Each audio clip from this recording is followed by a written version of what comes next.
Deshaun Watson also addressed the time that he spent talking to the NFL. Let's have a listen to Deshaun Watson talking about his direct communications with the league that will go a long way toward determining what kind of punishment, if any, the league ever imposes. When you've met with the NFL, how has that gone?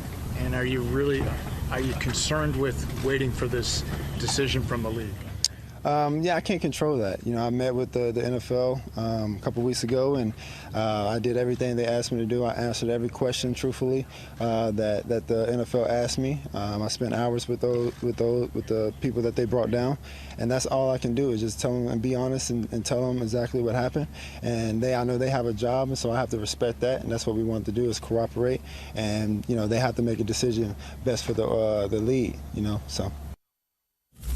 And see, look, these are trained, experienced investigators, and I know that there's some cynicism that applies to the league having a results-oriented process, that they pick the decision that they ultimately want to make and they work backward to justify it. But again, Ray Rice, I don't think the commissioner wants to put himself in a position where he is perceived as being too lenient with one of the players in the NFL who has committed some sort of act of violence or sexual assault or any type of misconduct against anyone, especially a female.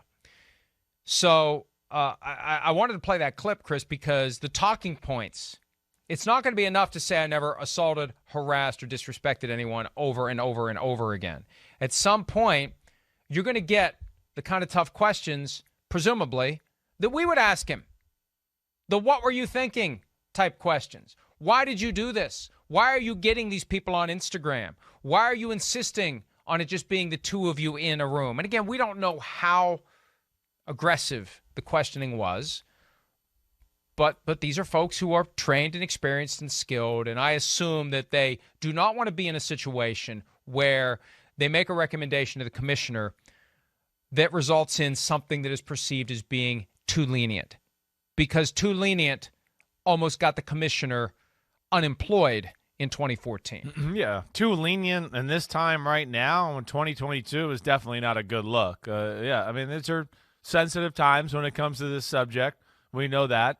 It's definitely controversial that way across the board. It doesn't matter. So yeah, too lenient doesn't look good. And the thing I would just go is when he talks to the NFL, is he giving full answers, or is he still giving the NFL lawyer mumbo jumbo?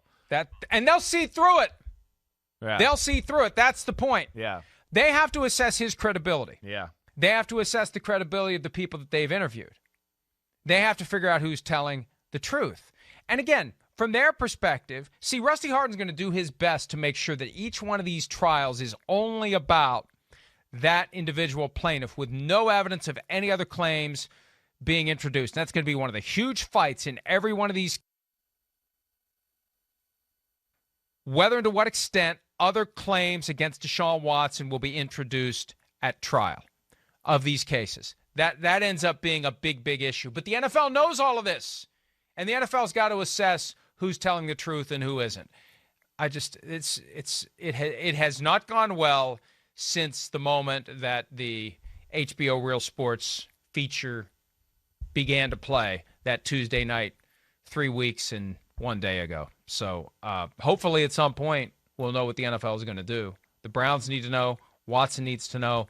The fans need to know. People need to know. And I still don't think the NFL knows what it's going to do. And I still think, Chris, paid leave is the best way to go, because then it allows him to get back to what he said, what we played at the top of the show. He's going to focus on clearing his name.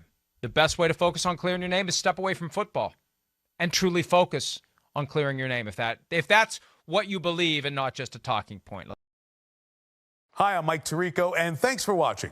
Make sure to hit subscribe for the latest news and highlights from NBC Sports.